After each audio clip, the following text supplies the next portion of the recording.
Welcome to the Open Apple podcast, where we celebrate the Apple II. Whether you're a long-time user, a nostalgic visitor, or a newcomer to the community, join us as we share news and memories of Steve Wozniak's most famous personal computer.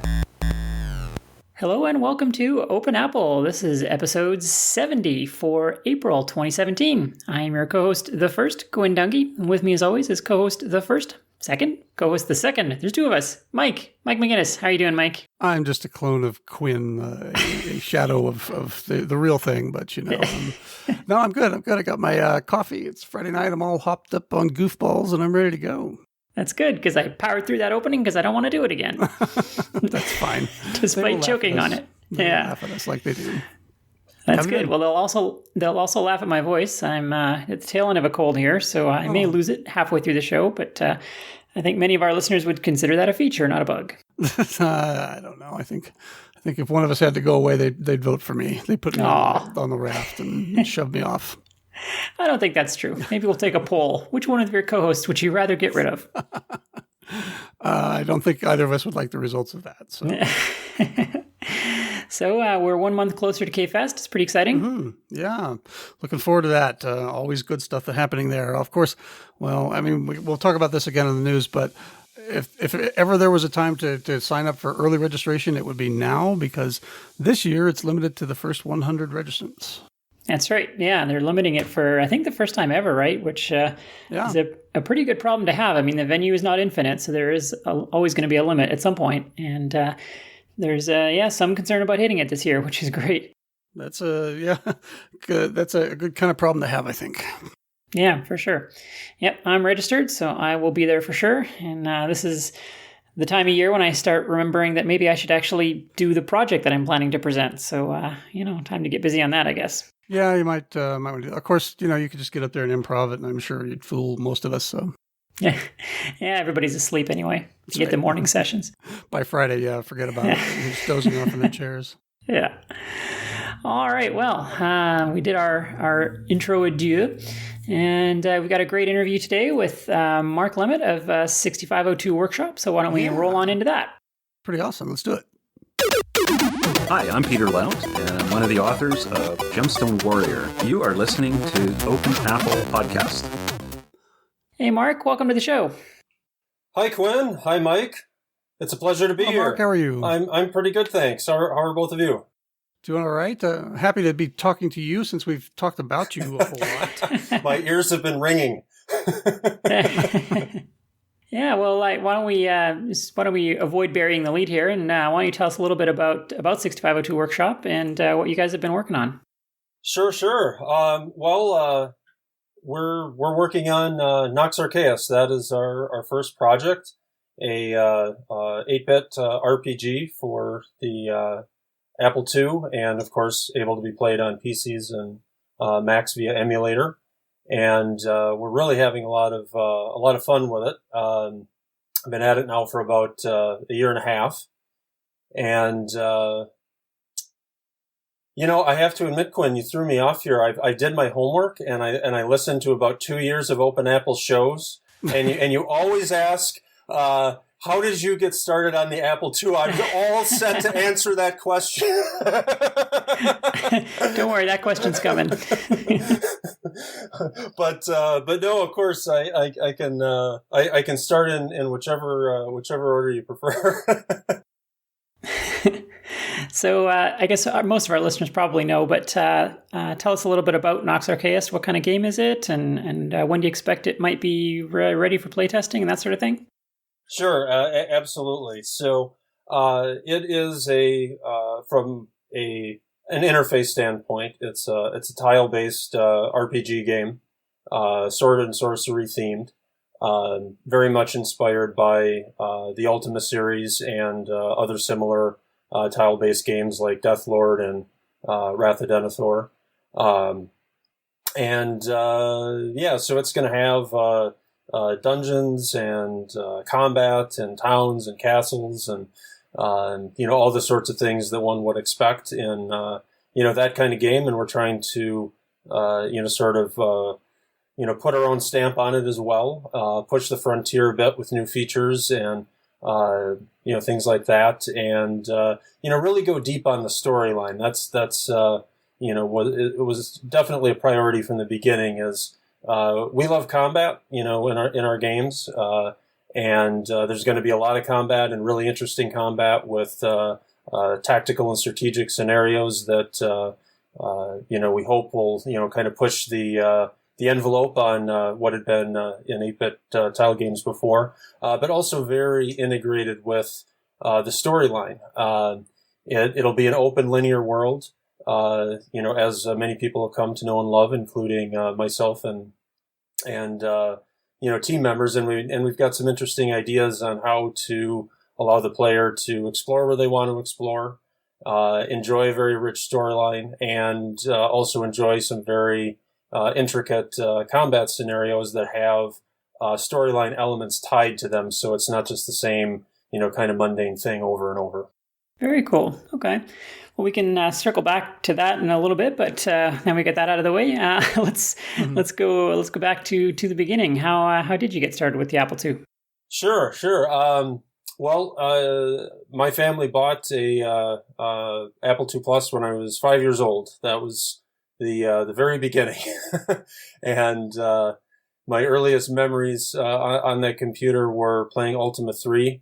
I use the term playing loosely. I have two older brothers, 7 and 10 years older than me, and they were playing Ultima 3, and after I bugged them for long enough, they reluctantly would take the player disc out of the drive and let me, basically take it from there, run around, on the game with the player disc out. I couldn't hurt their characters, Also, I couldn't enter any towns or castles or dungeons or any of the cool stuff, but hey, I was pretty young. I didn't really know what I was doing anyway beyond, using the arrow keys to move around, but didn't know what I was doing, but it sure was fun. That was the thing that stood out to me. That was really the origin of my desire to create an RPG, came from those early experiences with, the games that were out there at the time, and, then starting to learn AppleSoft, that's what my brothers were doing too, and they wanted to write games, so it all kind of came together for me in that way. Thus started the lifelong process of, banging my head against the wall, trying to get things, to work in 8-bit machines. By the time I was a young teenager, I tried to create a tile engine in AppleSoft. I kind of finally got to the point that I thought I kind of understood the concepts enough that I took a shot at it and got it all typed in, and really hadn't figured out how to, do unit testing or anything, and, do small little proofs of concept. It was like I typed in the whole thing, and the moment of truth, I type run, okay, let's see what happens here. And I got beep, some kind of an error that I don't remember exactly what it was, but it basically meant I ran out of memory for what was reserved for AppleSoft programs. It's like, whoa, gee, I didn't know there was a limit, So that was an interesting experience, and that was really kind of where I left off with the project on the Apple for many years, because at the time I didn't know assembly language. I didn't have the right books on assembly language, or no other people that knew. I tried, believe me, I tried. That's a whole story in and of itself. But basically, it took the I hate to say it, but the introduction of the IBM PC, the 386 specifically, was the point where my dad kind of jumped ship. Instead of getting a Mac, he bought a PC. He didn't really forgive them for Apple Computer, that is, for not making the software compatible after he had invested all this money. And so he got a PC, and so one of the first things I did with that was learn. I think it was Quick Basic 4.5. And, let's take a crack at that tile engine again and see if I can just brute force it. I got this fast 80386 processor. I think it was like 33 megahertz or something. So, and 4 mega RAM. It was like, oh, surely this will work, and, basically put in the same, design, and, much to my delight, it worked. much to my dismay, it was entirely too slow. I mean, I saw every line drawing on the screen when, when the player moved. And at the time, I didn't really know what else to do. So I ended up tabling the project at that point for many, many years. But in hindsight, my problems were along the lines of, well, first of all, I was using BASIC again, even though it was on a faster machine. And then secondly, to facilitate the graphics movement instead of doing screen scrolling, where the contents of the video memory are just shifted around and only the new tiles on the screen edge are drawn. I was doing screen draws of everything over and over. And, that just kind of, from a design standpoint, doesn't work even on a 386. Modern day computers, I bet you could get away with it, but I haven't bothered to try because I've been having so much more fun actually going back to the Apple and doing it right in assembly language and picking up where I left off. That's been much more fun. So where did you go from there? Well, basically, I would say, while I thought about the project a lot for many years, where it really, kind of came back to the forefront was, I think, in 2014, so this is maybe 3 years ago, I bought an Apple II on eBay. And while I played around in emulators at a few points over the years, that was the first time I actually sat down on physical Apple II hardware in decades. And when I bought it at the time, I thought, I'll have some fun playing some old games. And Mike Reimer, my project co-founder, and I had played games when we were growing up as kids. We would sit there and play, Ultima on the phone with each other and tie up our parents' phone lines for hours and hours and hours and just drive them insane. And so after I got this Apple and, he was playing in emulators and there we were again doing the same old thing again, but this time in text messages, so not annoying people. And so we did that for a while and, went through Castle Wolfenstein, Bard's Tale, and Ultima. And invariably that, rekindled the desire to, to make a game. And basically there was a point where it was like, okay, well, instead of starting up, playing another game, with our spare time, instead of doing that, we would just, start making one. And, at first, it was really just totally for the sake of doing it. We really weren't expecting anybody would ever play it, because we didn't know anything about the Apple II community at that point. And then, as I was going online and, finding different forums and things and discovered this wonderful, thriving, Apple II community, we were like, wow, a few people might actually want to play this, and at this point, I mean, I think 6 or 7 is realistic for sure. So, eventually, we announced the project publicly. I think that was in March 2016.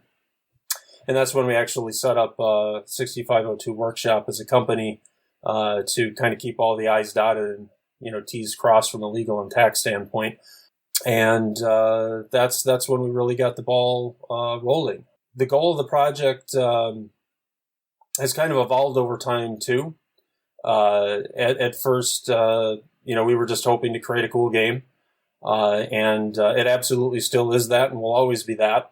And primarily that. But to us also, it's really been an interesting experience in the sense of I feel like we're kind of exploring an alternate timeline in computing history. Basically, standing on the shoulders of giants, we're putting ourselves in the shoes of the 1980s developers and trying to do what we think they might have done if game development on the Apple II had continued past 1990 or so, basically what would have happened if the Macintosh and IBM PC revolution had been delayed, which I think certainly could have happened if, a few key events at, Apple and Microsoft had turned out differently. So that's been a really exciting aspect of this as well. That's a really great way to say that. I mean, that's a lot of what fascinates me about the current development as well, is that people are doing all these incredible things on these machines, frequently well past what, the games of the time did, because we have the benefit of modern tools and access to every piece of documentation and, and community sharing and so on. but at the end of the day, everything we're doing, it was still possible, in 1978 or whatever. So, we're not cheating in any sense. We're just sort of leveraging our modern resources to squeeze that last, 2% or whatever out of the machine, which I find really interesting. Now, you touched on something a bit earlier. You told the story of sort of your fascination with tile engines over the years, and I really appreciated that as well, because I also shared that, and I also had the same problem where every time I got a new computer, I'd write a tile engine on it, but I never used the right language, so they were always too slow. And, well, gee, we have that in common. That's wasn't just me. I have a dozen half-baked tile engines on various computers. Well, I hope you still have the code for them. I lost mine in a move years ago, my earlier ones. So. Yeah, I think I actually do. I wrote 2 or 3 on the 2GS and a bunch on the Mac, and a couple on the PC as well. But anyway, so where I was going with that is when you got back to the Apple II, you knew BASIC wasn't going to do it, obviously, and you knew you had to get into assembly. So had you done assembly already then by that point, or did you get into assembly just to do this project? I got into assembly just to do this project. It was that was a really interesting evolution in and of itself, because this learning assembly language as well as writing the game, to me, growing up, it was like the mountain that I always tried to summit and never climbed, so to speak. I wanted to do it so bad because I wanted to write this game so bad, and I just kept running into brick wall after brick wall as a kid and trying to learn it. And as a matter of context of the story, I never became a professional programmer, though that's what I thought I wanted to do as a kid. I ended up in a different career track, still involved in the technology industry. But I picked up enough along the way about, computer science in general and things like that, coming back at it, it was like, okay, I think I understand some of the things I was doing wrong before. Like, first of all, I need a book on assembly language that starts at the beginning, not at the middle, not at the end. Don't assume that I know what an assembler is or what one to have, or, so it's like, okay, find the right book, which of course, back in the 80s, you're kind of stuck with what you had. There was one book in the school library on assembly language, and, that one did not start at the beginning. So, but with the resources of the internet, it was like, okay, I know what I'm looking for, and I found it. It was called Using Assembly Language by Randy Hyde, and it's focused. You guys probably are familiar with the book. It's the Liza compiler. Did I pronounce that right? I know it's spelled one way and pronounced the other way, so hopefully I did. But having it being designed for a specific assembler and having examples written for that assembler, I was like, this is perfect, because then I can just type in the examples as I go. See the results, learn in the process, and that's exactly what that book was laid out to do. And I went through it cover to cover. That gave me most of the foundation that was necessary. As I was going through it, I was basically just resurrecting the old schematic from years ago in my head of the tile engine. And it's like, okay, I know all languages. It comes down to flow control and I/O and things like that. So I'm just trying to put the puzzle pieces together on how to get from point A to point B. And, the book was great, in covering a lot of that necessary foundation. There were a few things that, it didn't get into graphics at all. It didn't talk at all about, oh, by the way, if you want to actually make a game on the scale of the RPGs of the 80s, you're going to need this thing called a bootloader to kick DOS out of memory so you actually have enough memory to do anything. It didn't talk anything about that. There were a couple of panic moments that I had after I sort of jumped off the plank into the project, thinking like, okay, I know what I need to do. I can do this. All right. And I spend, investing a whole bunch of time on it. And then I start to find these, oh, what about this? Kind of moments. So I found myself spelunking on, the news groups trying to figure out, okay, bootloader, what is that? How do I do that? And I just sort of tracked down snippets and bits and pieces. And I kind of had a general idea of like, all right, so there's got to be a point when the computer's booting that the ROM does some kind of a handoff to some code on the disk drive, and I couldn't find anywhere that said, where that was. But I had kind of gotten into Boot Zero a bit and, knew enough to be dangerous. And there was a point where I just took this leap. I thought, I'm going to try Tract 0, Sector 0 and just see what happens. and sure enough, that was the launch point that the ROM was looking for in the floppy. And then it kind of all, came together. And I eventually was able to actually put together a custom bare metal bootloader, free up 125K out of the 128, essentially, just leaving the DOS RWTS, being loaded into memory, and was really thrilled when all that came together. And on the graphics side, the other major missing piece, I tracked down some old book. I think I actually have it right here. It's Pyro's Graphics and Animation Using Assembly Language by Leonard Malikan. I got it through some rare used book source. It was.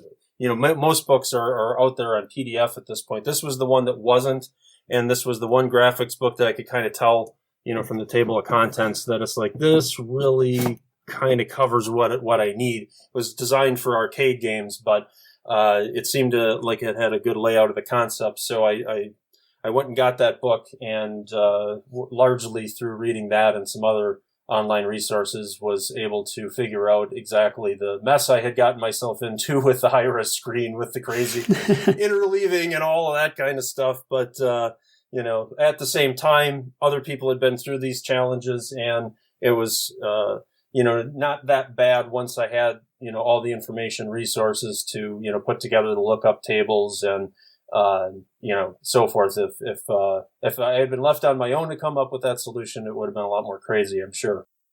Yeah, you anticipated my next question there, which was, the elephant in the room on the Apple II, of course, is the high-res graphics. I mean, 6502 assembly, you can learn that pretty quick. It's pretty straightforward.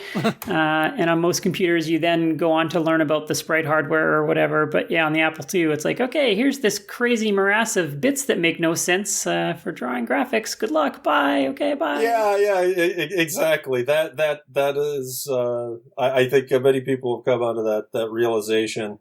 And even after you kind of understand it, you figure it out, and you can produce the results on the screen, then the issue becomes scalability. How do I, develop a method to be able to actually do something useful without spending the rest of my life? And I did it on graph paper, a few times, just to, what else was I going to do? And then it's like, okay, there's I've got modern tools at my disposal. My mission here was never to, reduplicate the 1980s development process and, sit down at, the actual physical Apple II and code all this. I'm using a cross assembler, which, probably would be assumed. So I had no qualms at all about okay, how can I use modern tools to somehow just cut through this? And, so I very quickly created the magic scroll of cheating, as I came to call it, a very elaborate Excel spreadsheet with tons of formulas. And, it's basically, I've got a grid, and I turn on, the pixels, with a 1 and a 0, and it does all the binary conversions and the hex conversions and rolls it all into a hex table that I just simply copy and paste into the cross assembler source code. And I can put a tile up online from once the art is done. Actually, if I have a concept for the art, I can actually make the tile in the spreadsheet and have it on screen, all told probably in about 5 minutes. That sounds like a pretty nifty spreadsheet. Maybe you should share that. Yeah, I'm happy to. I posted it once or twice in various forums when graphics topics came up, but at some point I need to make it more prominently visible for sure, and I'll definitely do that. Yeah, and of course the kicker is, as you no doubt discovered, is that the minimum performance bar on the Apple II is even in assembly language. If you just do the naive thing of dividing and modding by 7 to figure out which bit is which pixel and skipping the high bits and yada yada yada. If you just sort of do all that the naive way, even in assembly language, the end result is far too slow to be usable. Right. So then you have to go through this process of there's a minimum amount of cleverness required just to get barely enough speed to be able to do something kind of usable. Absolutely, and it comes down to cloning clock cycles in the the graphics engine, the tile graphics engine development stage. It invariably, just like you're describing, it turns out too slow.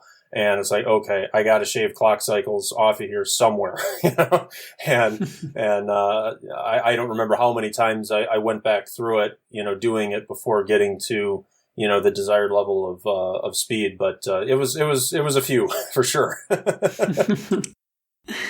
So you mentioned your development process there. So you are cross-developing. What's your build environment like? Are you on Mac or PC? Are you using like CX65 or? I am kind of using a blend. I have a Mac and a PC. The actual cross-assembler is on a PC. It's Spasm, SBASM, is what I ended up going with. I did a quick interview of cross-assemblers at one point in time, and ended up picking that one. And I've got it on like I said, on a PC. That was just I never learned any programming in the OS X environment essentially, and I had dabbled some in the modern languages on the PC. So that's kind of how that came about.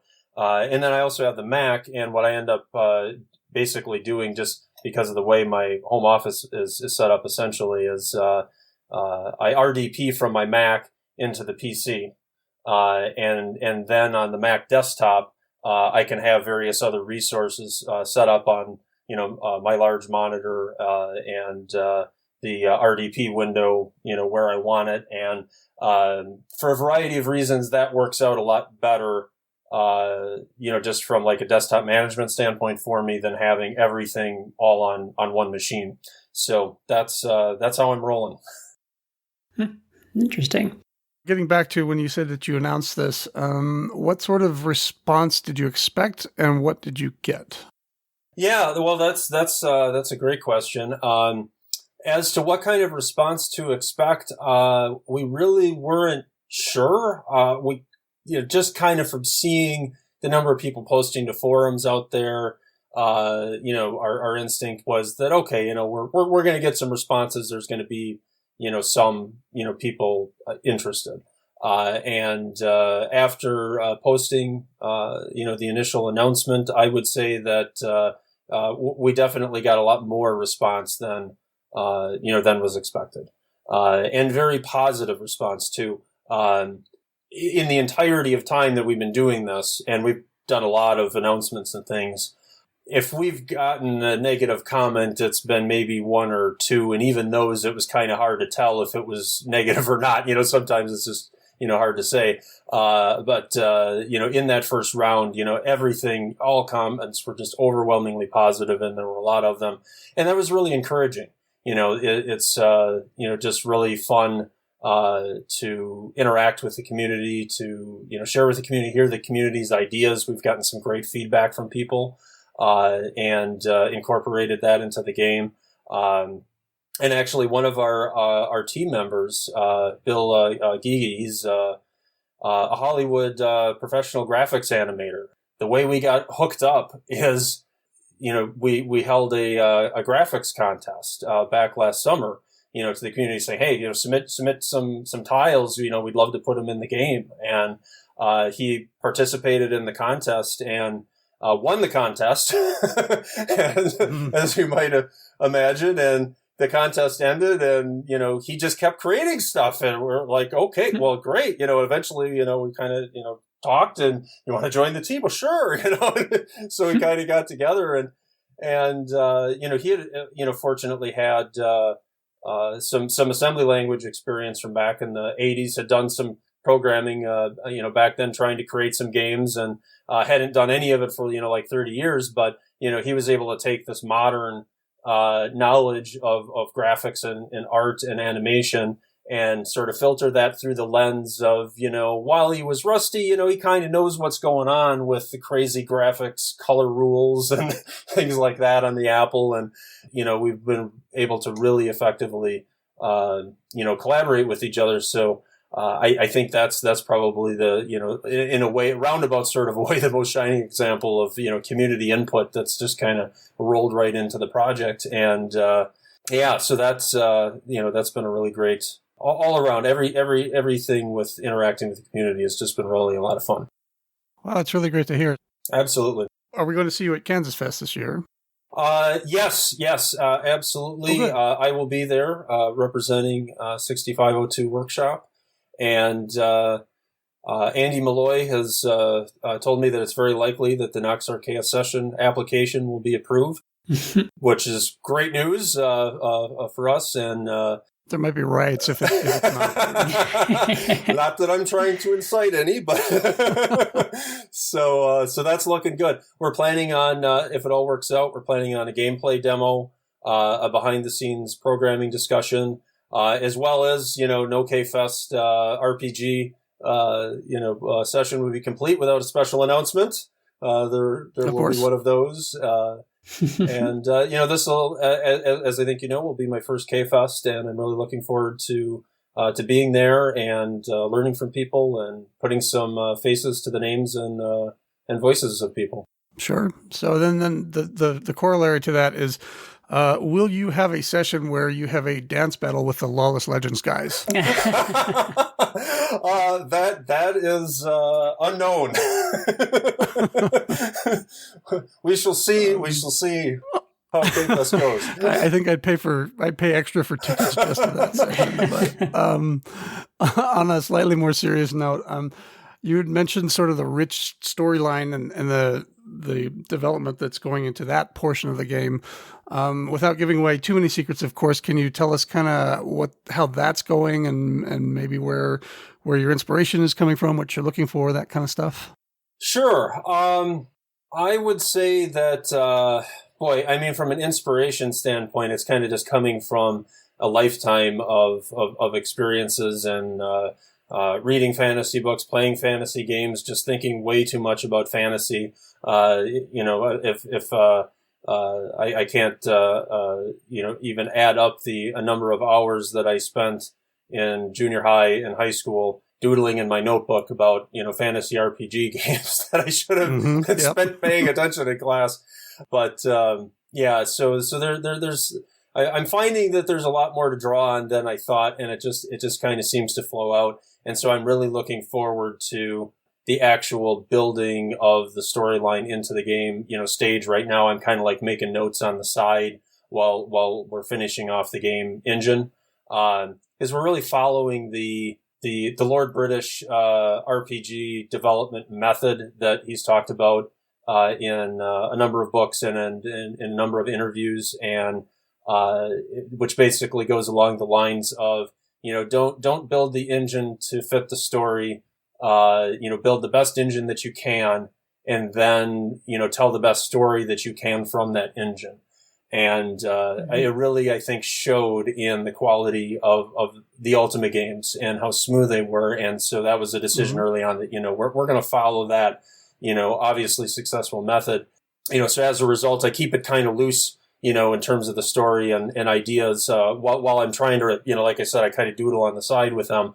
I keep it pretty big picture though, so that, we stay flexible. Back to your question though, to try to take some kind of a stab at a by way of an example, of how the storyline, the rich storyline would integrate with, say like, combat. What we're kind of going to have in mind there is that, combat scenarios sort of on their face as a standalone activity, is going to be very, rich in and of itself, with variety of tactics and skills, and it's a skill-based game, so you can your characters are who you want them to. They learn by what they're doing, and then there's special skills like critical hit and dodge, and just a variety of tactical complexities that will, we hope, make combat a really rewarding experience just in and of itself. And then at the same time, integrating it with the storyline so that, certain combat scenarios, you may not be able to, just win them, through raw tactics and battle strategy. You may need to learn something about your opponent that you're going to find out through, various quests or side quests, and that's going to be, crucial potentially in being able to win certain combat battles. The hope is that, that links the story and combat in such a way that, we keep the whole game a very engaging experience, and don't have any sort of stagnation that develops over time, where combat just kind of becomes annoying. It may not be avoidable completely, but we're going to minimize the risk of that and make it as interesting as possible. Cool. Yeah, one of the things I think that really draws people into games and sort of makes it a more immersive experience is the sound effects. You and music. You had mentioned Ultima, and Ultima's famous, I think, partially for obviously the great game design, but also for like if you had a Mockingbird, it had its own soundtrack and battle effects and things like that. What sort of work are you putting into that? Well, the sound effects are under development. We have a few completed. They haven't been in any of the videos that we've released so far, but we do have some that are working, and that are pretty. We're pretty excited about them in terms of sound effects, and there will be more coming out on that soon. As far as the music side of it goes, we are in discussions with somebody right now, a prospective new team member that may be getting involved with us on, doing some music. How that's going to be integrated yet on the technology side is kind of, to be determined. Mockingbird is certainly a possibility that's out there, but, we haven't committed to that, path necessarily. For now, suffice it to say that there's some plans there that we're working on. Okay, great. Yeah, that's really cool stuff. So you mentioned that you were shooting for a blend of kind of open world and linear storytelling. That can be a really difficult thing to kind of nail in games. What do you have sort of some strategies in mind for that, or thoughts on how that's going to be executed? Sure. I think that one key to making it work is going to be to not make it too complicated. For one, we're going to kind of dive our toes into that realm carefully, and see how things work. And if they're going well, we'll do more of it. If they're going less well, we'll do less of it. There'll definitely be some of it.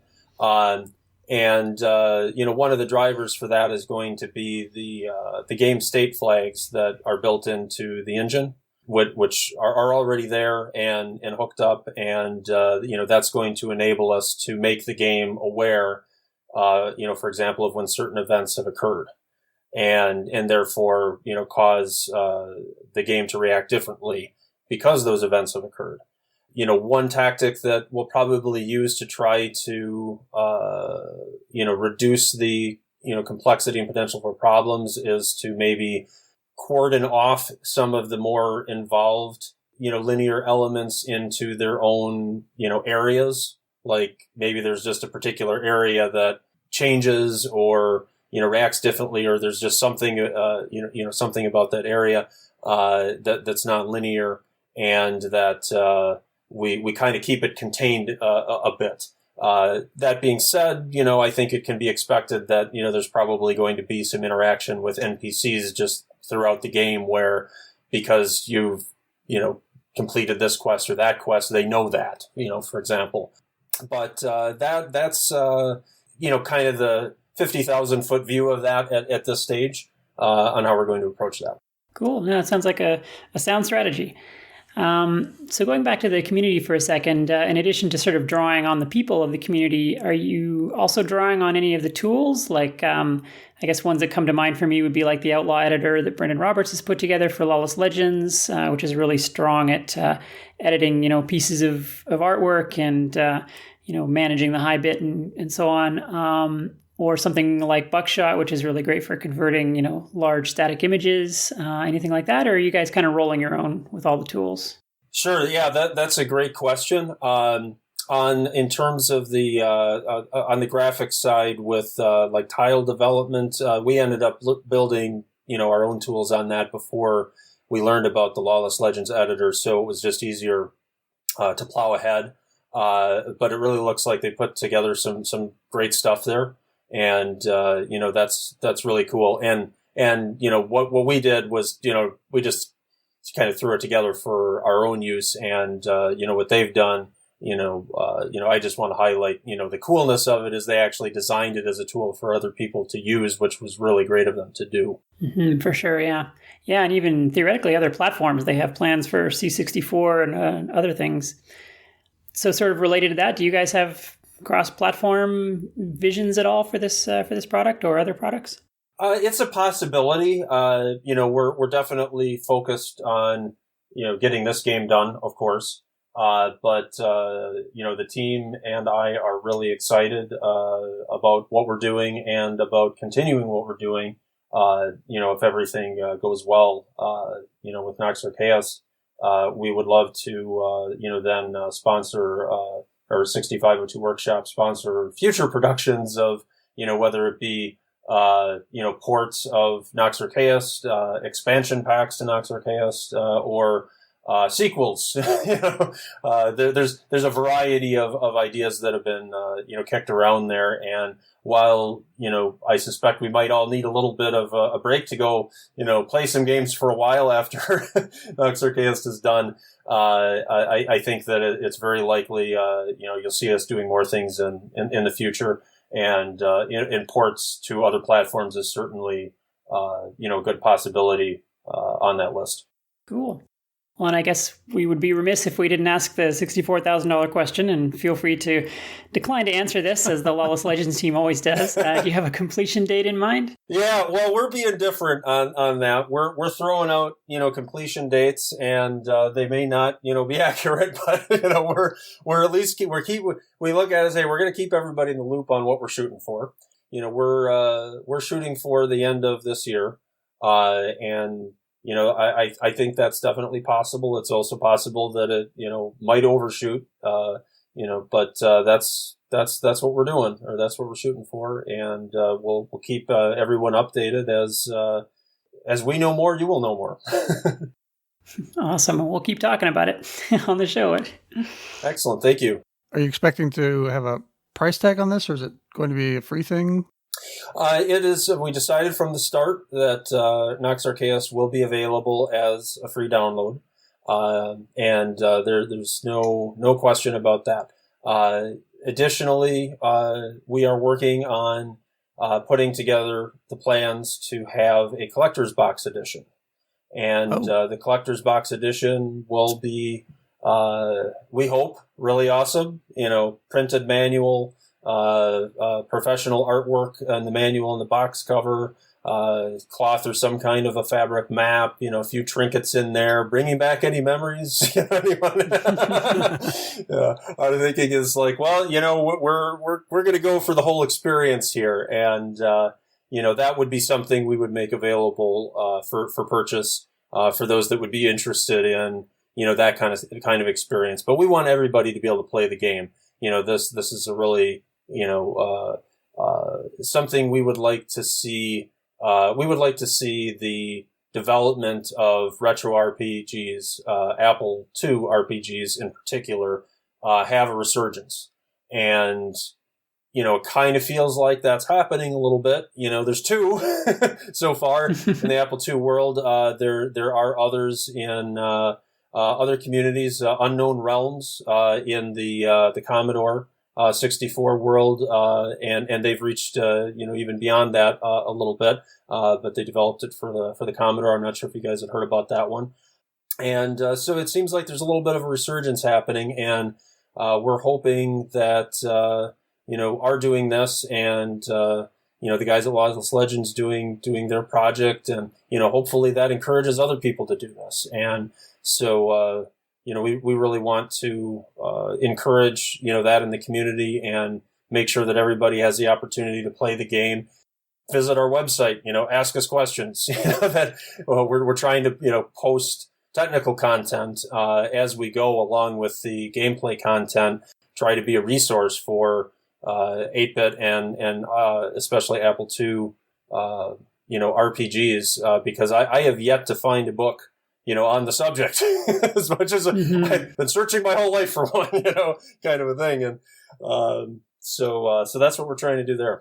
Awesome. Yeah, it's interesting that you mentioned that there's no book on writing Apple II RPGs. I mean, I feel like this is the game genre that the Apple II was really uniquely suited for and really excelled at, lots of memory, fast disk drives, and kind of crappy graphics. It's sort of the recipe for big epic RPGs more than, arcade games or other things. But it just always seems to have been a black art that a few companies mastered and then never told anybody about. And Exactly. Now maybe those programmers all died or won't talk to anybody.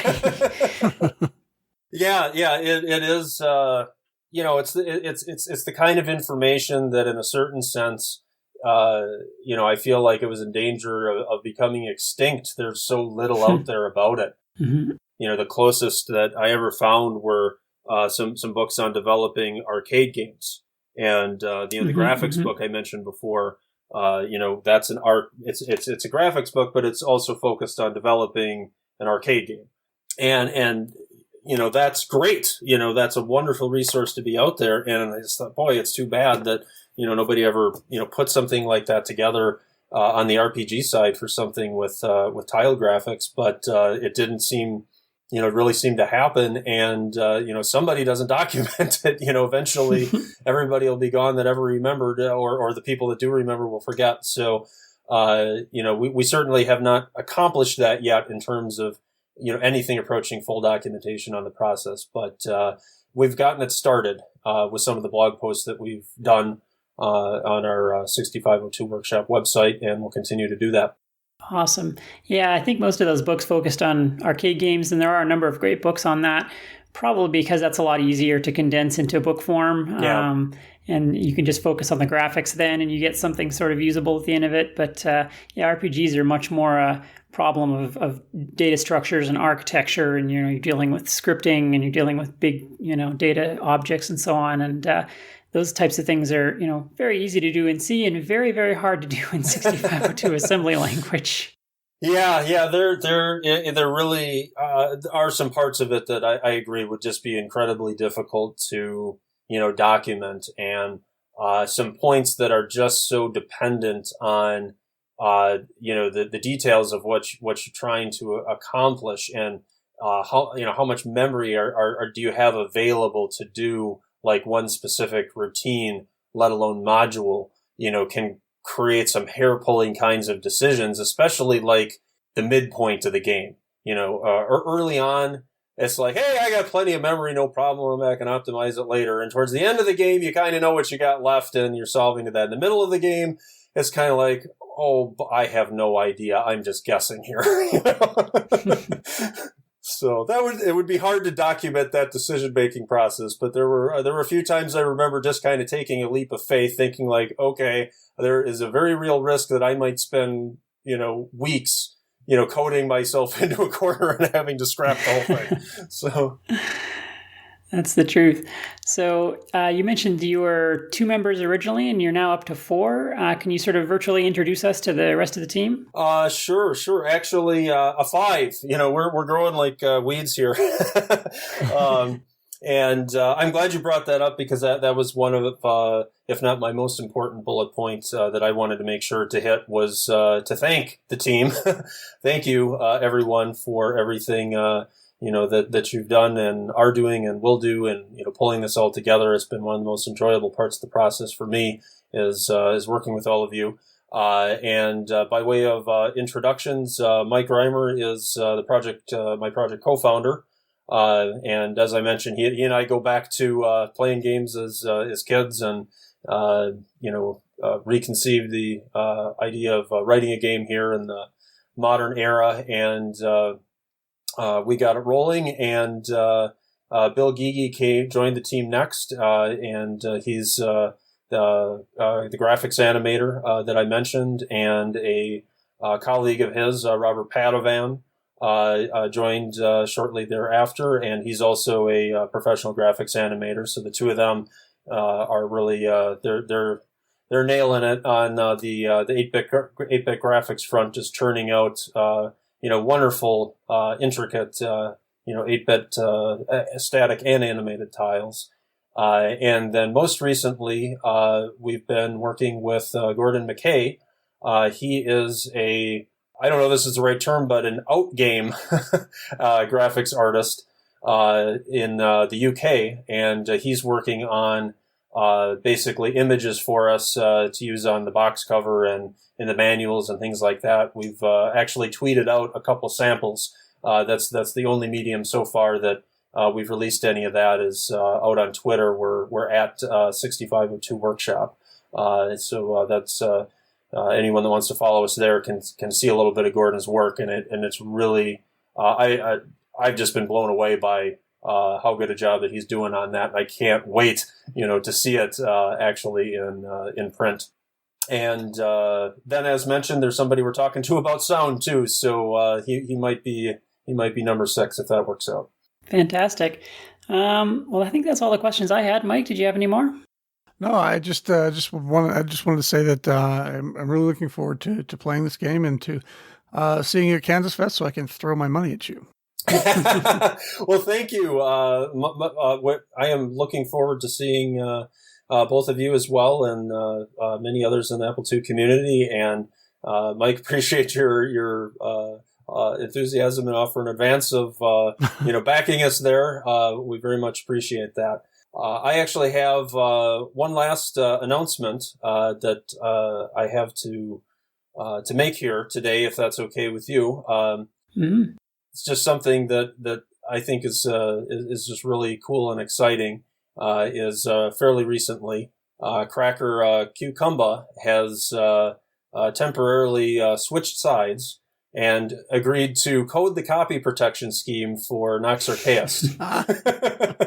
So fantastic. We will be working together to integrate copy protection checks into the game engine, which will deliver a challenging and entertaining cracking experience, kind of designed to be a game, within the game, if you will. So we look forward to having a lot of fun with that. I'm sure 4AM will very much enjoy playing that game within a game.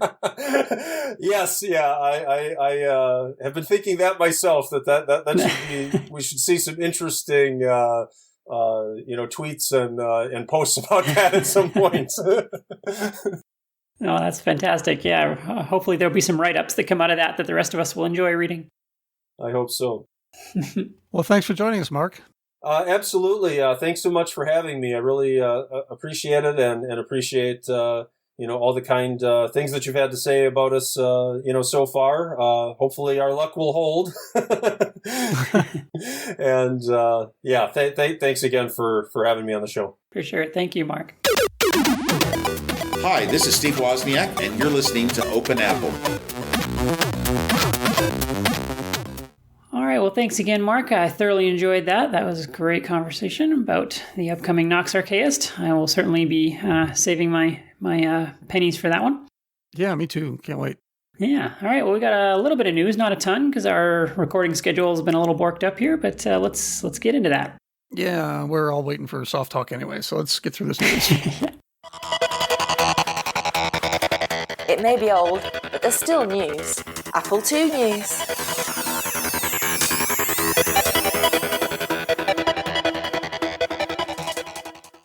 All right, our first item comes from listener Tom Porter, and he wrote to let us know that the Dogfighters of Mars 2 official demo is now available. And he sent us a download link for that, which we will have, of course, in the show notes. Mm-hmm. And if I'm not mistaken, this is the sequel to the Dogfighters of Mars, which was a really cool double res action game that Tom had written. And he's been doing some fun things with double res, and he's been up to quite a bit actually. So we'll talk more about that when we get to the feedback section. But Dogfighters of Mars, give it a shot. Yep, can't wait. Next up, we talked a while back about the Manila Gear 2 Sonic card. So is this the little brother of the 4 Sonic card? Is that what this is? Yeah, this is the 2-channel version of the quadraphonic 4 Sonic. And I don't know if, it looks like they did make an announcement on manilagear.com, but you can also sign up there for their announcements, and you'll get emails right in your inbox, which is how I got this. And it's also very cool that they're able to announce that they are now working with Reactive Micro, so you can buy their products directly through that store as well. Awesome. Yeah, and it looks like this will retail for US $69 at Reactive Micro, and I think it's available right now if you want it. Awesome. All right, well, we will certainly link to that in the show notes as well. And of course, as we've talked about already, Kansas Fest registration is now open. Early registration, as of this recording, is still open. So, and of course, yeah, as we said, it's limited to 100 this year. So you will definitely want to get in on that while you still can. It should be a really good year this year, I think. And let's see, speaking of conferences, WozFest is happening here. What's the story here, Mike? Well, we like to talk about WozFest, and they like to talk about us talking about WozFest, which is really awesome. We've most recently questioned their numbering scheme, and of course, they've come up with the snappy answer. But they also announced that WozFest PR number 6 will be happening on April 29th in Sydney, Australia. So if you're in that part of the world, I highly recommend you attend if at all possible. And of course, we here in the States would love to hear about it if you go. Yeah, for sure. Yeah, people who go take pictures and write about it and let us know. So, Mike, I'm going to give you this next item because I have no idea what this is. Must be yours. Yeah, the 8-Bit Bunch is what they're calling themselves. This, I think, is happening over at Call Apple. Have announced that Light Cycles 3D has been announced. This is a game that Apple developed along with Lemonade Stand and Brickout, and I guess was supposed to have been released with the original Apple II when it shipped, but was pulled at the last minute by Apple for reasons unknown.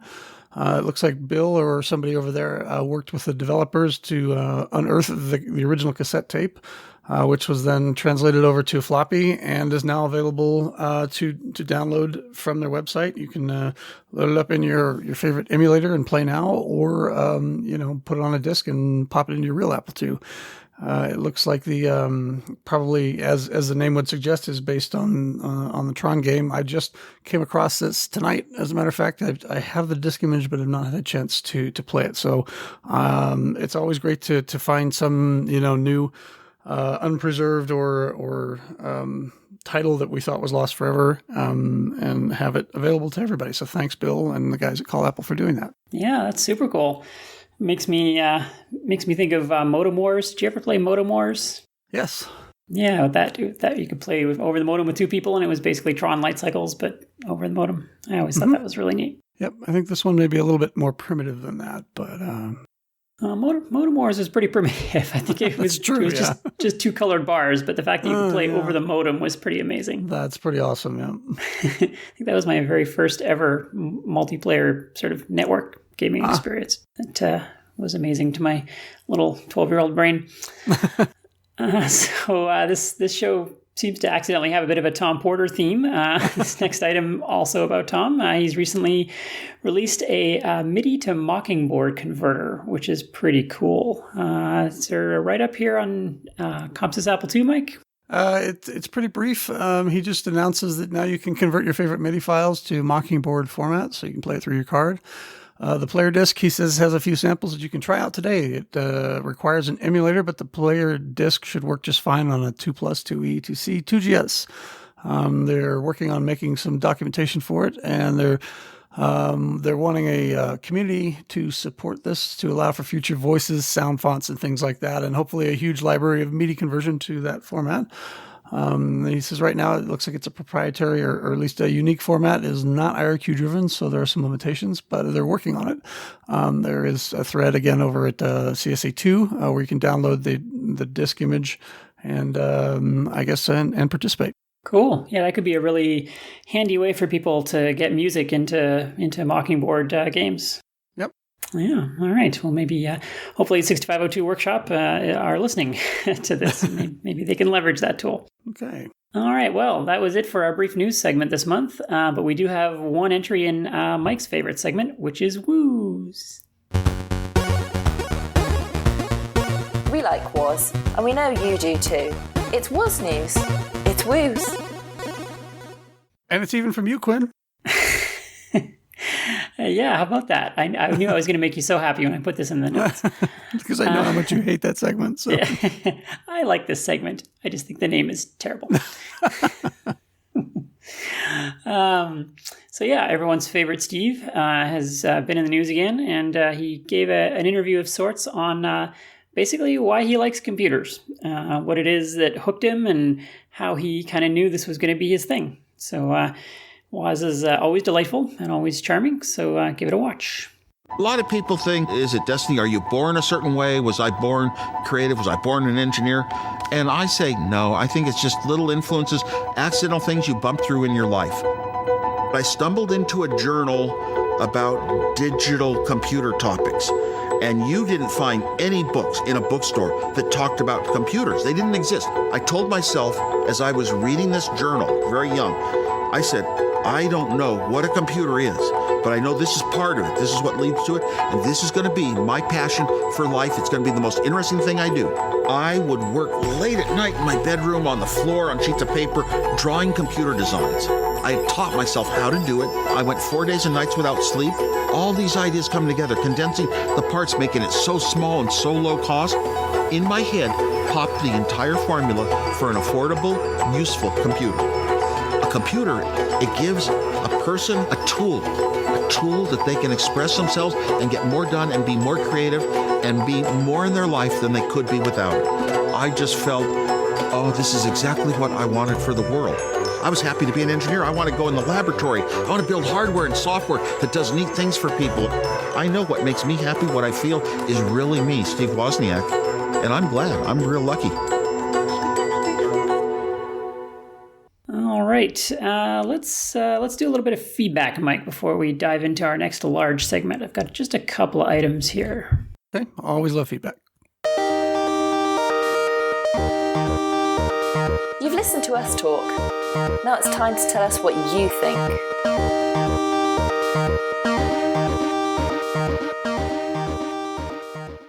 First one I've got is from listener Brian.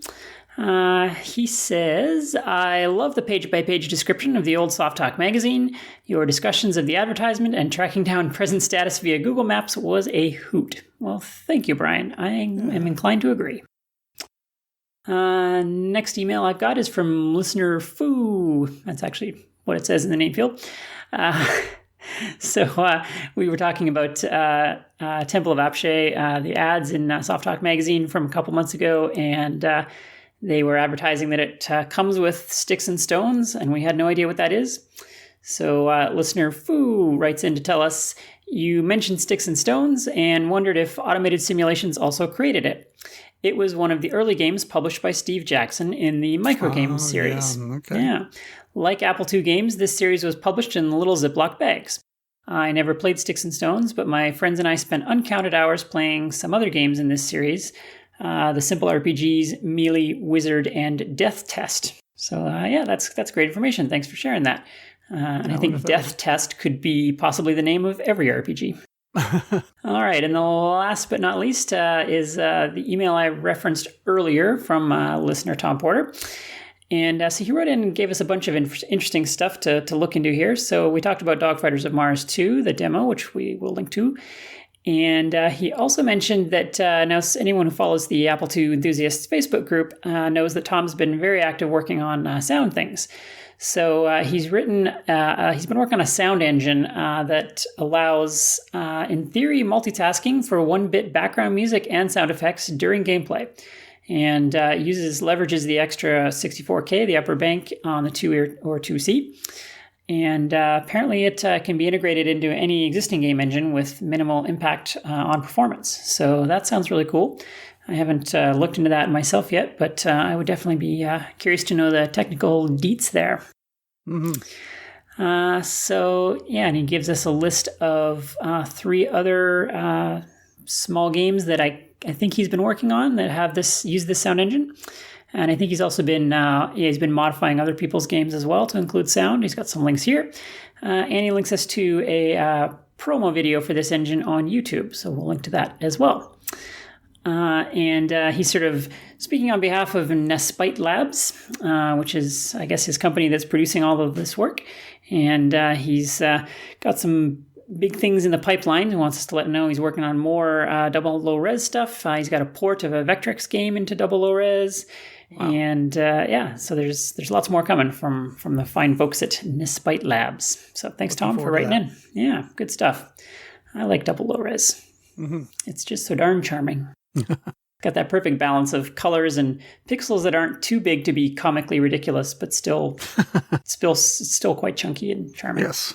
All right, well, that's all the feedback I have. Did you have anything, Mike? Well, it's only been a couple of weeks since we last recorded, and even less than that, of course, since we released it. And I don't think people have had time to find all my mistakes yet, so I don't have any apologies this month. So let's move on to the soft talk. All right. Yeah, it turns out to avoid making mistakes, just don't say much. That's there you right. go. Turns out to be the secret. Or just keep talking, and by the time people figure out you've made a mistake, you've already moved on. Yes, right. Yeah, by the time this comes out, everyone will have forgotten. Right. All right, so let's jump into our new and exciting and controversial segment, the Soft Talk magazine flashback. And this month we're talking about issue number 4, which is the holiday gift guide. So you'll have to project yourself into the holiday season, despite the fact that it's April, and follow along with us. Yeah, so this is for December 1980, and of course it's all about the gift guides, and there's a lot of gift suggestions in here. I think if I bought everything that they suggested, I would really have, well, my dad would have gone broke. This issue is a little bit shorter, maybe. It looks like it's a total like 36 or 38 pages. I think the other ones were up to 48. And we hope that this won't take as long, maybe, because, we're starting to see some repeats and ads and stuff, so we're not going to cover that again. But but first, the ever popular contest and contest winners. So it is here where they announced that there were 13 correct entries among 1,381 submissions. That's a pretty low number. But this was the one for the October contest where they were counting all the apples mentioned in the October Soft Talk. Yes, I was very excited to see the results of the apple counting contest. Right. Now, did they actually come up with a number? No, I don't see an actual list here. They, interestingly enough, they broke it down by page. So I guess because that's easier to verify your own edition, I guess, because they offer it up in a way that readers can compare against their own numbers and see where they went wrong. So they have a breakdown of how many instances of apple there were on each page in the magazine. So, but I don't actually see it. But I mean, you could actually just total them up yourselves if you weren't lazy like us. Yes. Yeah. No. Yeah. I'm not going to do that, but someone definitely could. Theoretically, someone could definitely do that. Right. So I guess they used a random number generator out of the 13 correct entries to pick the winner, and that was Lawrence Landa of Brooklyn, New York. KW Park of Cary, Illinois, got second place, and Yarlin's Stickies. All right. Stickles. Even better. Of Glendale, Arizona was third. The prizes that were offered, Landa chose Magic Window from Artsky as his prize.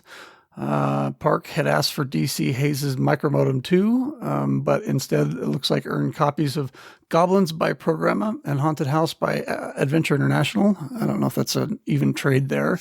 And Mr. Stickles had asked for Magic Window as if he had won first place. Instead, won either Goblins or Haunted House. He didn't say which one he took. So that's that contest. Now, on to the next one. This one's called Oracle 81, and it looks like what's going on here? There's a lot that they're asking you. Yeah, this is a strange one. So just before we go into that, I'll throw out that Magic Window would have been a pretty great prize because, this being 1980, we're pre-80 column cards here. So Magic Window was kind of the hot thing, I imagine, at the time for doing serious word processing on the limited 40 column screen. That was a cool piece of software. Yep. This new contest appears to just be a bunch of trivia, and they want you to guess at a whole bunch of things that are going to be happening in the coming months. So they want you to guess the outcome of the Rose Bowl and the Super Bowl and the Academy Awards and the Indianapolis 500 and the closing price of Apple stock and a bunch of other random things. And I guess whoever gets closest wins. This is an unusual one. It's not especially related to Apple or the magazine. Yeah, I'm not seeing anything on. Maybe they're hoping that I don't know, that you will use your Apple to help you nail down the prediction. It seems other than the closing stock price, which anybody's guess, but yeah, odd. So I'm sort of torn on whether I care about the results of this one. Yeah, I could take this one or leave it. I feel some of the previous contests were sort of clever ways to engage you more with the magazine. But this one just feels a little bit random. I don't know. Thrown together at the last minute, maybe. So moving along to the open discussion column where users are writing in and frequently ranting and saying colorful things. There was some interesting discussion. And so last month or previous months, they'd been talking about software piracy, and I think we talked about that as well.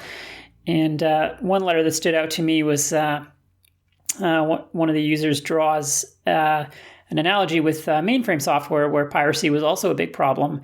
And his thesis is that copy protection on microcomputer software is probably a waste of time since you can't really protect things anyway. And they had the same problem on mainframes, and their solution was to start licensing software instead, which makes sense because a big company has something that is something you can sue. So if they violate their license, you can go after them legally, whereas you can't sue 100,000 individual software users that are out there. So it wouldn't work for Microsoft. What was interesting to me about that is that we've come full circle on that. So nowadays we do exactly that, right? We license all software now is moving in that direction. So, you don't get to own Photoshop anymore. You pretty soon you won't get to own Visual Studio anymore. Like all your big software packages, you have to rent them and subscribe to them and basically lease them. Which is, maddening to those of us that grew up in the age when you got to own stuff. But it seems like those days are numbered. Well, it does, I think, present a bit of a quandary for people like Jason Scott, who are all about the preservation of this sort of thing. How do you preserve something that's on somebody else's servers that they can just shut off whenever they want?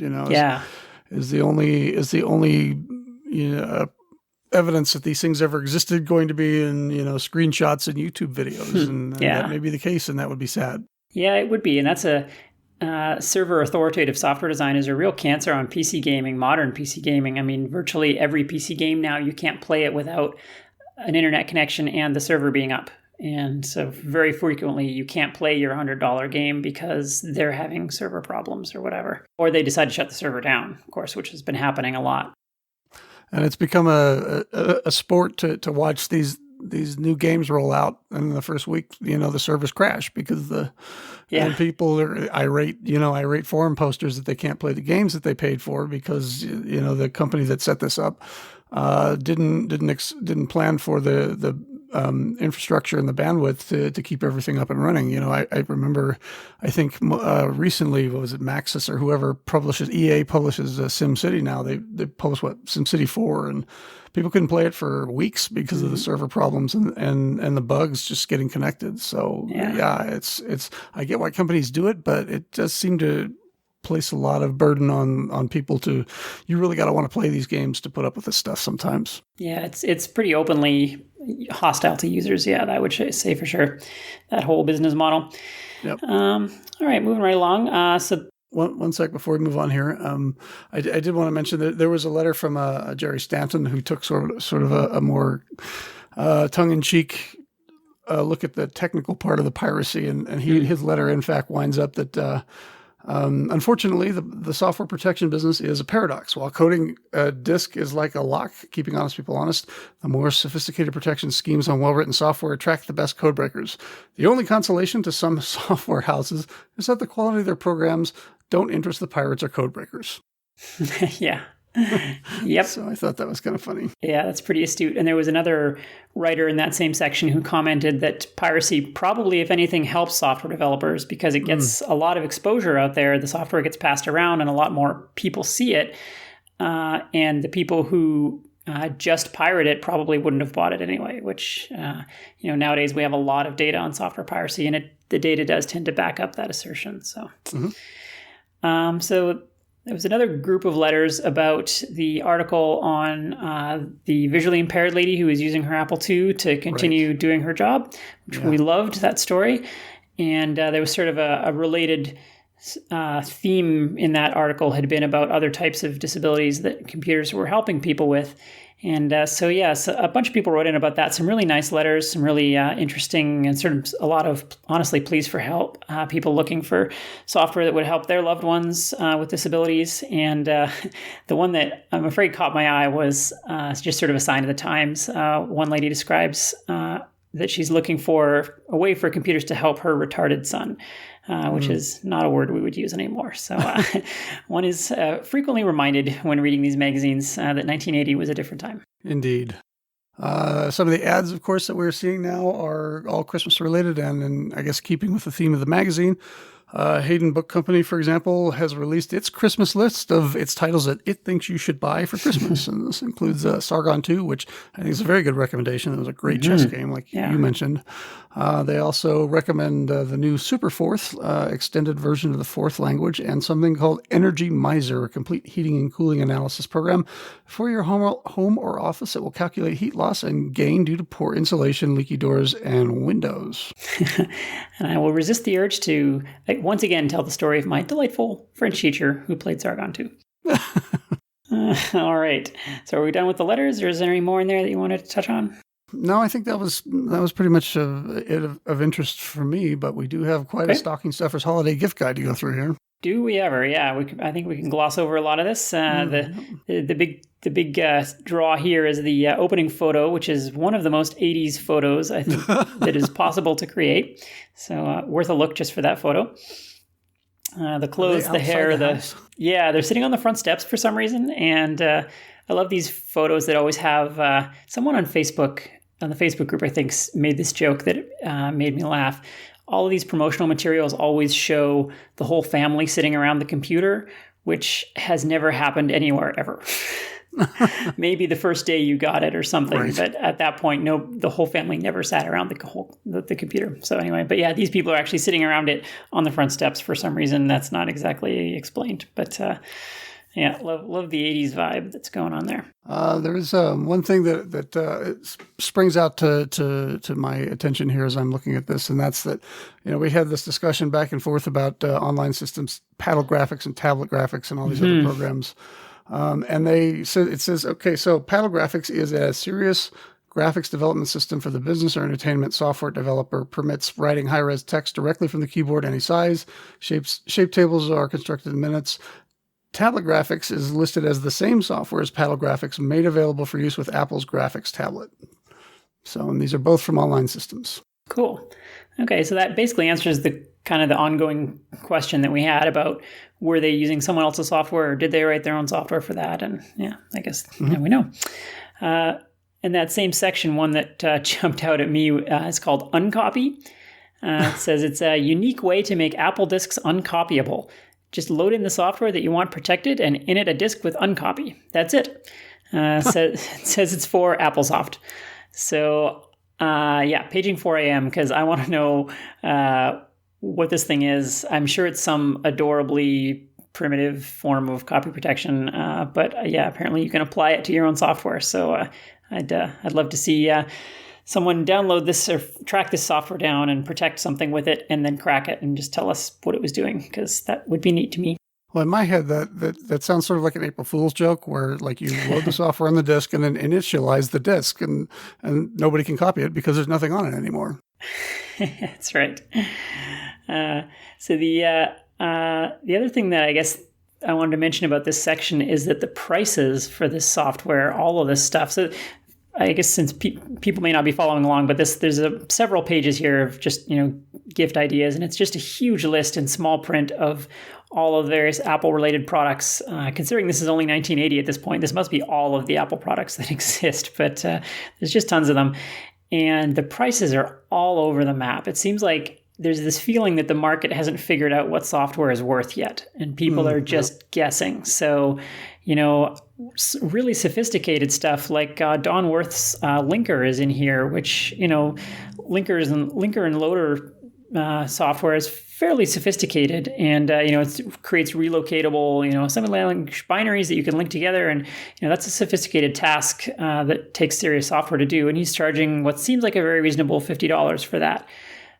Meanwhile, there's this other program called VU number 3, which it says will turn a basic text file into a VisiCalc file and vice versa. I'm not entirely sure why you'd want to do that, but I'm also pretty sure that's a very straightforward conversion. And they're asking $80 for it, which is something like $250 today. So these prices are just all over the map. Yeah. We have an ad for Synergistic Software's presenting Great App Ventures, and it's a number of their games, including Odyssey, The Complete, PLEAT, App Venture, Dungeon Campaign, Wilderness Campaign, Doom Cavern, and Sorcerer's Challenge. Yeah, I'm glad you called out this ad because the other thing that jumps out at me, of course, is screenshots. It seems like already, and you see a lot more of that in this issue, a lot of big high-res screenshots, and it feels like pretty quickly the developers are figuring out it's not just enough to say high-res graphics in text in the ad. You have to actually show it. And so there's just a lot of full-page ads with big, beautiful screenshots of the games, which I love to see. More pages of the continuing stocking stuffers list. There's some educational software that I didn't care about and still don't. There's an ad for, who made this? Well, it's the maker of Computer Bismarck is proud to announce 2 new games, Computer Conflict and Computer Air Combat. Oh, it's SSI. Okay, but what caught my eyes was this very prominent image of an AK-47 just at the top of the ad. Again, a reminder that this is 1980. I don't know that you could get away with that today. Yeah. Well, and the AK-47 was all in the news back then with, it was the era of Iran-Contra and yeah, a Soviet-made gun and all that stuff. Mm-hmm. Yeah. Yeah, and it's funny how all of their products are all named computer something. Yes. Sort of like how the first generation of Mac software was all called Mac something. And then I guess that obviously silly naming convention finally wore off. But anyway, shortly thereafter, we talked about in the last review about Muse Software. In fact, a former member of Muse Software wrote in to tell us all about Supertext. Jim Sammons. And yeah, thank you for that. And they've definitely stepped it up in this issue. So we've got a nice big full screen ad now for several of their products. And there's a little connection to a previous episode here that I loved. I didn't realize that Muse made 3 Mile Island, which is... Yeah, me either. Yeah, last month or the month before, we talked about a user had reverse engineered that piece of software and fixed a bug in it. So it was neat to see that. Santa's voice seems sort of interesting, certainly in line with the Christmas theme. It's your child selects a sequence of words from a standard vocabulary, and Santa reads them back to your child. So I don't know how popular this would be come January 5th or so, but certainly sell a few copies during Christmas. It does say non-seasonal demo man face included. Non-seasonal. That's pretty funny. That's, if we were being politically correct, that's what we might call Santa nowadays. Seasonal demo man. And next we have everybody's favorite column, Assembly Lines from Roger Wagner. This is part 3, Everyone's Guide to Machine Language. And Quinn, what did you take away from this? Well, it continues to be an amazing article. And I admit to having skimmed this because I've been, of course, actually reading Chris Torrance's re-edit of these articles. So I definitely read this article at some point. But he's getting into some of the kind of housekeeping sides of the assemblers. He's talking about pseudo opcodes for, declaring bytes and creating constants and that sort of thing. So pretty Merlin specific. We have a full page ad for something called the Personal Computer Technical Analysis Group, letting us know that they're opening membership to individuals and firms now for the first time. I have no idea what this is, but there are lots of interesting graphs and charts, and I would like to join. Yeah, this ad is baffling. I read the whole thing twice, and I have no idea what it's about. I don't know what they're selling or what they're doing, but there's, again, big, beautiful screenshots of very impressive-looking graphs and lots of business speak, such as working hard isn't nearly as important as working well. So I don't know. Something about technical analysis, something. Anyway. Next page, we have an ad for the Eaton 7000 personal computer printer, which looks nothing like a printer, but I think looks like a receipt printer. I think we made fun of that one last month. Okay. Or one just like it. Plug in and print out in seconds. Yes. I still have no idea who wants receipt printers. Or they don't have a price listed here, but I'm sure it's very expensive. Yeah. The next page is Trade Talk. We have the Quality Software is announcing that it acquired distribution rights for the Software Factory. I think this is an early deal for Don Worth, who made a lot of that, like Beneath Apple Manor, Beneath Apple DOS, and that sort of thing. DC Hayes has changed its name to Hayes Microcomputer Products. And I don't know. Do you see anything else interesting? Oh, California Computer Systems has named Donald Sink to its vice president of marketing. This is how inside baseball this magazine got on some of this business stuff. Yeah, and I guess, this would have been a very small community back then. So I'm sure these people all knew each other, and this was a gossip column as much as anything else. The next article is fascinating. Mm-hmm. Yeah, so my summary of this is that it's nice to be reminded that digitizing used to be a really big deal. And I think those of us who grew up with Apple IIs remember this. But I mean, nowadays, it's nothing. You take a digital photo and you airdrop it to your Mac or whatever. But getting something from the real world into digital format, into like a high-res image or a sound file or something, used to be extremely difficult. And there was a lot of very expensive and complicated ways to do it that sort of didn't work very well, and it was always unsatisfying. And so we do it so easily nowadays that it's nice to be, it's fun to be reminded how challenging this used to be and what a big deal it was. So this is, the article is called An Eye for the Apple, and it's about a product this young fellow has been working on that takes scans a video signal from a video camera and digitizes it basically. And so he's doing various types of dithering to sort of create the image on the high-res screen.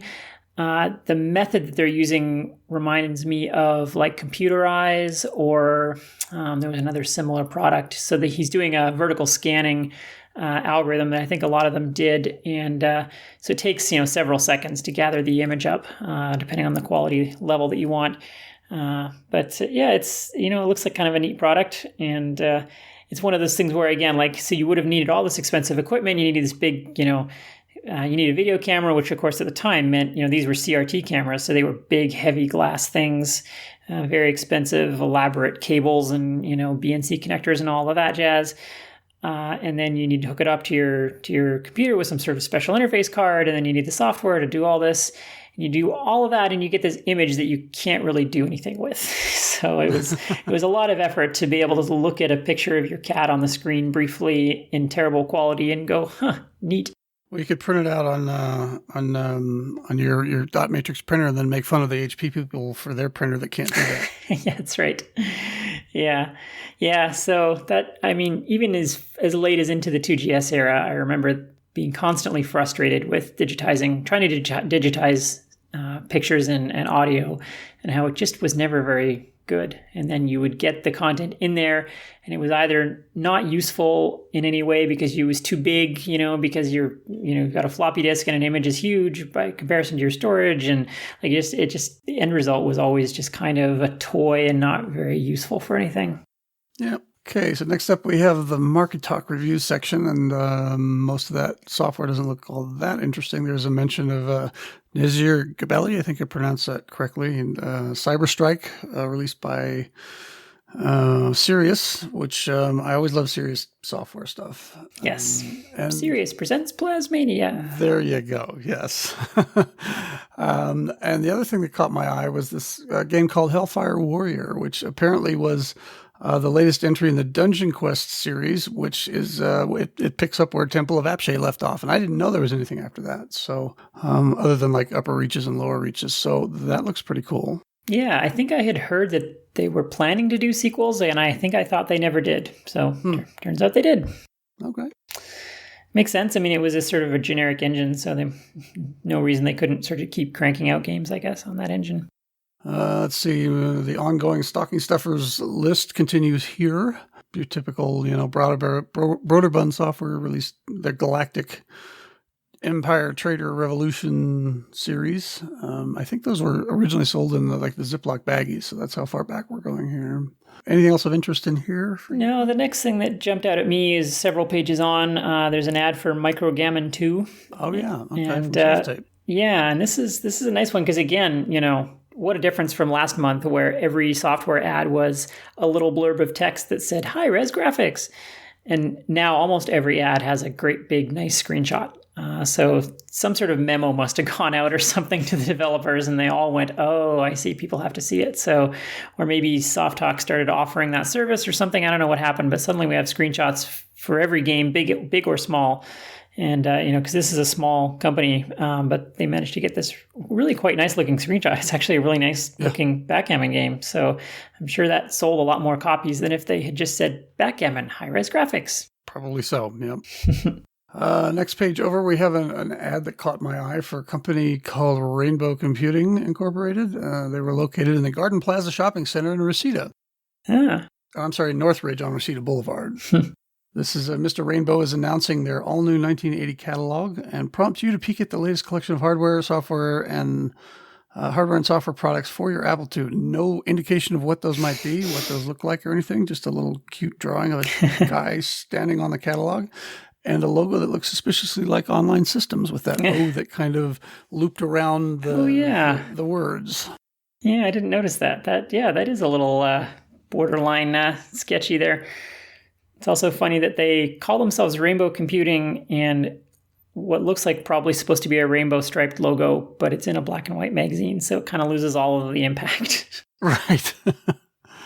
An ad for Supertext 2, which we were taken to task for calling boring last month for Muse. Yeah, and again, Muse really stepped up their marketing this month. I mean, last month they had one small, like a third-page ad for a bunch of their software, and here we've got 2 full-page ads, one entirely dedicated to Supertext 2. So, yeah, they definitely stepped up the marketing budget. Okay, now we have Christmas Spirits, which appears to be a guide for making alcoholic drinks. Yeah. A mention of some super bartending software for the Apple II at the bottom of the page. Yeah, this is sort of funny. I mean, I think it speaks to how Softalk was trying to be a little different than, Nibble or the other magazines, which were very technical. Softalk is trying to be a little bit more lifestyle. So there's a lot of stories about just, the people behind the computers and what people are doing with them to improve their lives. And then also articles like this one where it's like, oh, here's some holiday themed drinks you can make at your bar. So I think that's kind of neat. I think maybe in later months, maybe they move a bit away from this, but it's certainly a striking contrast to what you would have found in Nibble or A+ or something. Next page, we have an ad for the Book of Apple Computer Software, 1981. Features it sold for $19.95 and apparently contained a complete critical analysis of the majority of Apple software in the market today, which sounds like a whole lot. And I haven't seen this book, but I scanned in a 700-page book that was kind of similar in theme for 1981, and man, there were a lot of software titles in that year. Interesting. Yeah. Well, I guess you don't appreciate until you look back on it what a big explosion it was. Here we are just a year or two after the machines were widely available, and there's hundreds and hundreds of software programs. So. A whole bunch of people went crazy writing software as fast as they could. Next page, we have Market Talk News. A couple of interesting items here. First is that Muse has introduced what it called the 21st century equivalent of chess, aka Robot War. A favorite game of, I think, many Apple II fans of the day. So yeah, I enjoyed it. I don't think I realized it was that old. Bob Sanders Cederloff, who owned SC Software, has premiered his newsletter called Apple Assembly Line. He, of course, was the author of SC Assembler 2. So if you were a fan of that particular assembler package, there was I think a long running run of these newsletters that were very informative and very helpful for not only learning the software product, but just how to write assembly in general. Yeah, he's got a lot of great tricks. It's a little bit less sort of methodically instructional than Roger Widener's articles are, but it's a lot of like neat tricks and things you wouldn't have thought of and that kind of thing. And he has personally archived all of those on his own site, so we can online and available for download. Yeah, we could probably link to that in the show notes. There's an interesting ad here for keypads. Of course, the Apple II, didn't come with a keypad built in. That would first show up later on the Apple III. See, got it mentioned. There it is. These were not made by Apple, and I think these predate the Apple branded ones that you could buy later for your Apple IIe, and a bar wand where you could scan UPC codes. This is from Advanced Business Technologies. Yeah, these are two other things that I always wondered about. being mostly a game player and programmer with my Apple II, never like a serious business user, I always wondered, there was always numeric keypads for sale for every computer, and there was always barcode readers available. Did people buy those? I mean, write into us and tell us. I want to know who out there was buying these numeric keypads and who needed to enter numbers so much more efficiently that this would have made a difference for them. I'm curious. Right. Were you actually using an Apple II as a point of sale at any time? Yeah, or did you? I'd like to know. Did you need to enter huge columns of numbers? And I'm sure somebody did, but I'm just curious how widespread these things really were, or if this was one of those things where a whole bunch of people thought it was probably a good idea and made all these products, but then none of them ever sold well, maybe? I don't know. Next in their continuing exec series where they introduce companies and company executives, we have M&R Enterprises in Sunnyvale. And it starts off the article saying they have a sign that says restricted area trespassers will be shot. What on earth is going on here? Yeah, so it sounds like this is a company that was making components, the diodes, capacitors, etc. And they got into Apple II peripherals. This reporter took a tour of their office and got to see some of the products they were working on. And it sounds like it was mainly a group from the Homebrew Computer Club. So like a lot of the members of that kind of came and went, and they all stayed in touch and so on. And apparently this guy, the exec that they're interviewing here, says that there was apparently a lot of idea theft going on that isn't talked about so much. He says that Wozniak and others would go to the Homebrew Computer Club and they'd show off these cool things they were building, and then some of the members of that club would then go quietly run off and make and sell products based on those ideas. So there was apparently a lot of that going on. So he talks about some of the products that they were developing, some of which maybe the ideas were triggered by the Homebrew Computer Club and some not. Okay, this is Marty Spergel, which is probably a name that you recognize if you've read Stephen Levy's 1984 book, Hackers. Mm-hmm. He is mentioned a lot in the early chapters of the book, specifically, as you said, in conjunction with the Homebrew Computer Club. So it looks like this is sort of like, here's what he's doing now. And I do remember even the talk in that book was about how the early days of homebrew, people would just bring their ideas in and trade ideas, and look for like, hey, here's a better way to do something. And as these individuals became proprietors and founders of companies and ideas became valuable, it became a lot less interesting because nobody would talk about anything. Yeah, for sure. Yeah, and it sounded like from this article that maybe it wasn't ever quite the hippie commune love-in sort of idea sharing that we think of, because, like I say, a lot of those ideas ended up getting quietly stolen and put into products. The other thing that stuck out to me about this article is that he talks about how, it's exciting they're getting into Apple II peripherals, they're building these different things, but at the end of the day, the real money for them was in the components, in the capacitors and the diodes and so on. And it was sort of a good analogy, I thought, to the California gold rush, where, we always hear the stories about the miners, but according to the historians anyway, the people that made the real money were like the general store owners that were selling rope and pickaxes to all these idiots who were traveling across the country to go and try to find gold in the river. So this kind of reminded me of that. They're selling the components to all these other companies that are trying to get rich making receipt printers or whatever. Okay, on the next page we have Softalk's bestseller lists, one of the things that they became known for, and one of the things I always enjoyed reading in these magazines. This was before they had split the list up into like business apps and games, but they did have the top 30. We won't read all of those, but the top 5 included VisiCalc, which was being sold for $97.34. Next was High Res Adventure number 2, $60. Whoa. Yeah, you're right about these prices being all over the place. Nazir's Star Cruiser was number 3. Flight Simulator from Bruce Artwick at Sublogic was $50, and that was number 4. CCA Data Management Systems was number 5. It looks like Bill Budge is actually, his space album was number 6, and then he comes in again a little bit further down the list. The 3D graphics system was number 19. Like 20 of them are Bill Budge after this point. Oh, yeah. Yeah, he was all over this list. So, yeah. We got to talk to him, so that was pretty darn cool. Yeah, it was. And actually, I'd like to see Dogfight is number 11 at this point, which we talked about that last time with regards to their ad, and how that was what I thought at the time was just a throwaway game that showed up on, as a file crack on every disk that you had. But it's nice to see actually it sold really well. So good for them. But I also enjoyed that in addition to like just listing the positions this month, but they would list where they were last month. So you could see what was coming up and what was sliding down. And very fascinating back then, and certainly an interesting way to keep looking, but an interesting way to look back and see what the trends were back in 1980. Yeah, it's interesting little data points, these lists. Got a full page ad for Edgeware, from Edgeware for The Prisoner, which I did not know was based on the television series, but that makes sense. Mm-hmm. And it's kind of an interesting graphic here. It's sort of a shadow of a person crouched in a cage that's shaped like Apple's logo. I don't know if that's a good thing or not. Yeah, this ad's getting away with a lot. It's ripping off Apple's trademark and ripping off the Prisoner's trademark. But this is another ad that was a teeny tiny little square of alt text in last month, and this month is a full page graphic, big punchy ad right on the back page. Like they're going big here. Profits are going up. We can spend more on advertising. That's right.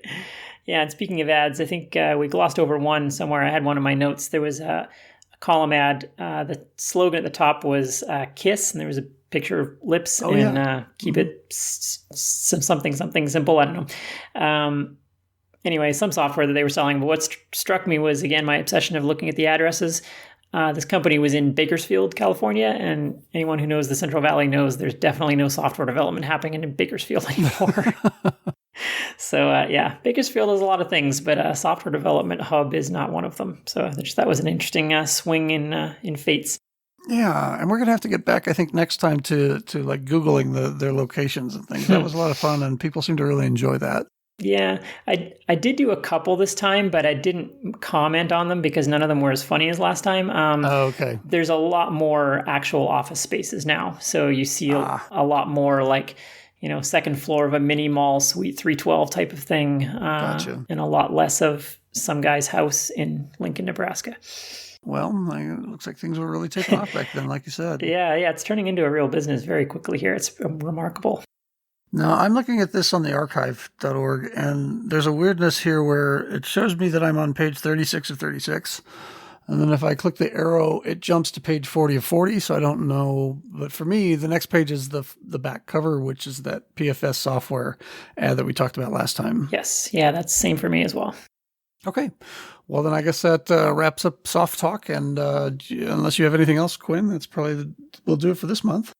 Yeah, that was all I had on both Softalk and I think for the episodes. So hopefully everyone's still enjoying us going through these magazines. As you no doubt noticed this time, it's going to start going a lot faster because it's a lot of the same ads and a lot of the same kinds of things each month. So and then it's going to get really slow when they get up to 100 pages. Yeah. Well, and we're kind of struggling with how to organize the show with multiple segments now that are lengthy. So we're kind of experimenting with the format here a little bit, but we'll see where it goes. Mm-hmm.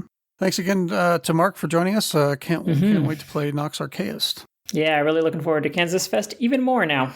Exactly. And I think the gauntlet might be thrown to the Lawless Legends team. We're going to have an epic Apple II game developer showdown of some sort. I hope they... I told you, dance battle. It's going to happen. Yeah. I just want to see awesome new updates from both teams. Yeah, me too. Maybe some dancing. There you go. All right. Well, that does it for this month. Thanks, everybody. Bye. This is the new Apple IIc. This is a computer they call Junior. You might think they're similar, but this one can only run this many programs, while the Apple IIc can run this many. The Apple comes with its disk drive built in, so it's much smaller. Even the price is small. Now, which one would you rather take home? The new Apple IIc.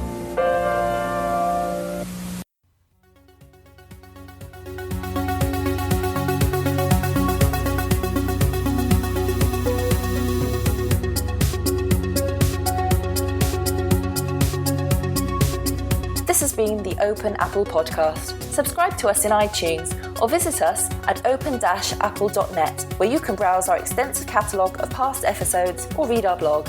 If you like what you've heard today, or even if you didn't, your comments, questions or ideas are always welcome. Send them to feedback@open-apple.net.